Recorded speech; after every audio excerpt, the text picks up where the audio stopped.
if anyone in the world can do it, so can you. If people can get that, I hope to give that to my kids. Like, if you want to be an astronaut, why wouldn't you? If you want to be the president of the United States, why wouldn't you? Like, you can. You just have to figure out what it's going to take to get there and do it. Take a step every day. And so that paradigm was in my brain maybe when I was young. I don't exactly remember, but this idea of no matter what it is, it may just take time and a particular skill set, but if you want to run a multi-$100 million business, find someone who's doing it and get them to mentor you, or find 10 people that are doing it and learn little things from them, right?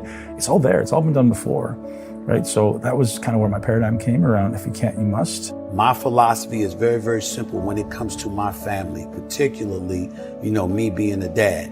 If they're hungry, it's because I'm starving. I don't eat until they eat. I'm not comfortable until they're comfortable. I don't have unless they have.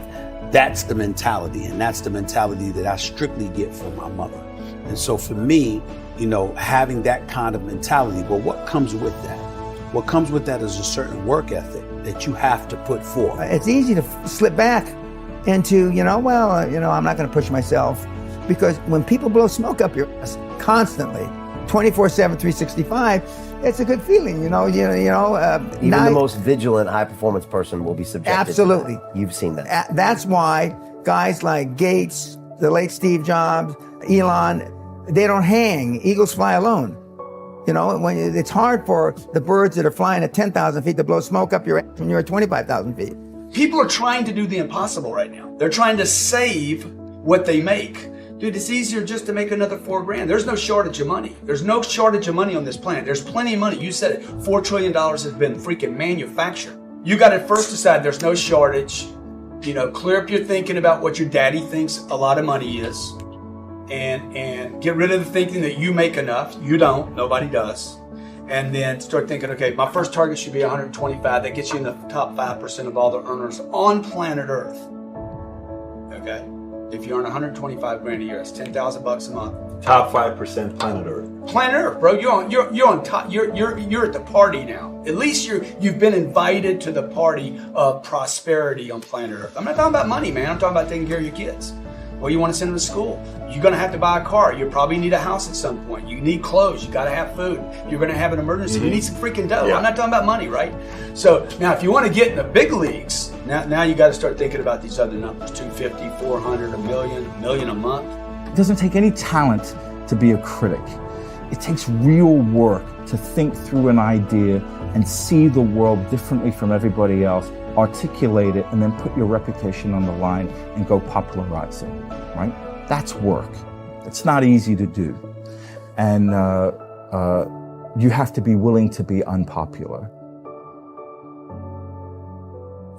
When I was 15 years old, starting into my exercise journey, I remember sitting on the couch and not wanting to go to the gym, and it flipped in my brain. I was like, the harder this is, the stronger I become. So the more I feel this pull to stay home, the more I go. I was 15 years old and it was freezing cold in Canada, grew up in Toronto, and I go out running at 5 a.m, and people go, why do you do that? Because it sucks. And that was always my belief. It's because I hate it. And I would go often until I just threw up or until my lungs burnt. And maybe that was the inner contempt that I felt, but it was also like, I know that I don't want to do this. Nothing about me wants to do this. So I do it, right? And that may be what allowed me to build that mentality to overcome all of those obstacles that occurred during my bodybuilding career, right? And there was endless obstacles. There was a lot of deterrence. There was a lot of negative mindset. People think I'm just naturally a mentally strong guy, but oh man, I had more struggles than anybody, and that's why I succeeded, right? Because I used those struggles and I looked at them, and rather than saying, oh, I can't do it, I go, all right, I don't know if I'm gonna come out on the other side, but I'm gonna do it. I'm gonna try, right? It's just like seeing it as an opportunity for progress. Your greatest obstacle is your greatest opportunity for growth and progress.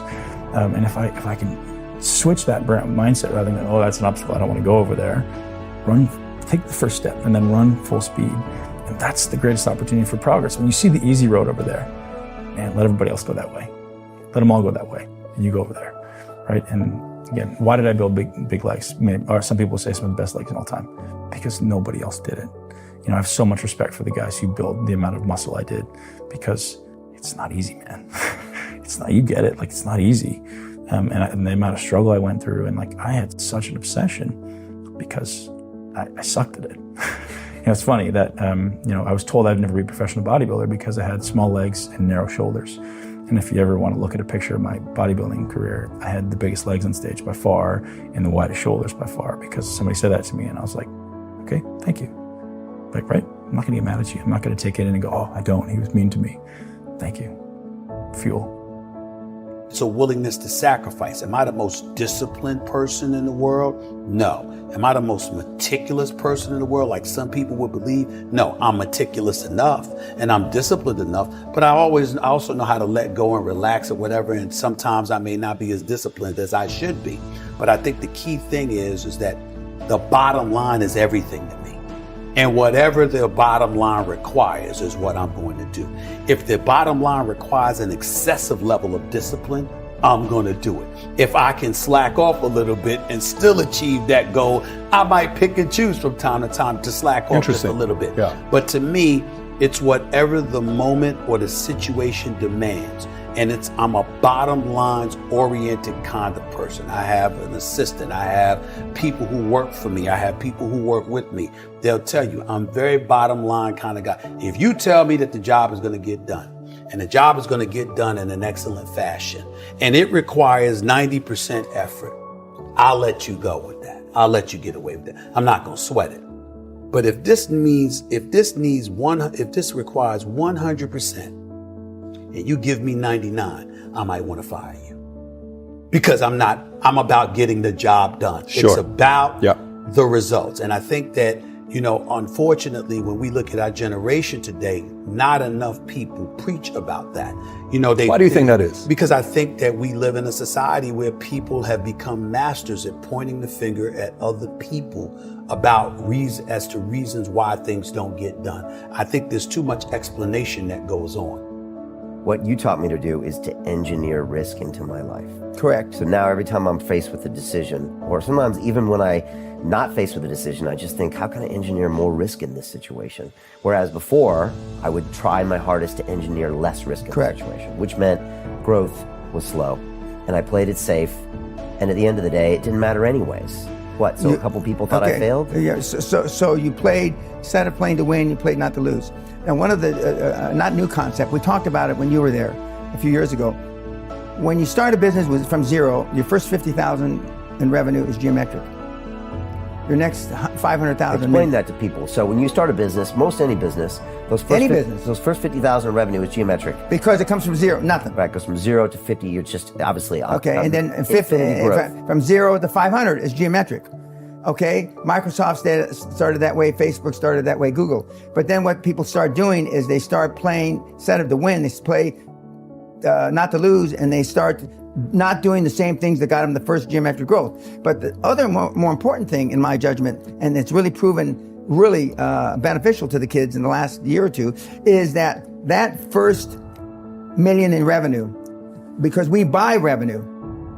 It's easier to buy revenue than create it.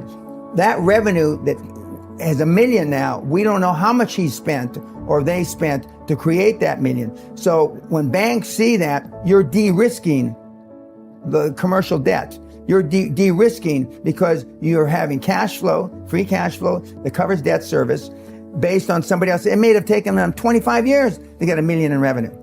And you're buying it in a week, a month. It's always great to let the other person talk.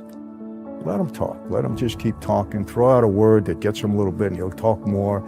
And as he's talking, you can kind of figure out his mentality, his personality, what you can get out of him, what you can't get out of him. And it helped me a lot in negotiating deals later on. And sometimes you may be the smartest person in the room and you don't want anybody to know that. You just want to keep quiet like you don't know anything. Let them think they're smarter than you. And there's other times when you're not the smartest person in the room, but you want people to think you are. So you have to learn how to have that skill. I learned when I sat back and reflected on the mistakes that I had made in my career at the time. I learned that no boss wants to talk to anybody that doesn't have solutions. But there's a flip side. That is very true. There's a flip side. Yeah. I've never met a boss that doesn't want to talk to someone with solutions. See the difference? Now, if you don't want to talk to somebody with problems and you don't want to talk to somebody with solutions, then to me, you're the problem. because you're not trying to solve. You want to go with status quo. You're perfectly fine, fine with flowing along, just Safe, to get along, secure. safe, secure, whatever. But when you're trying to win, you're constantly looking to get better.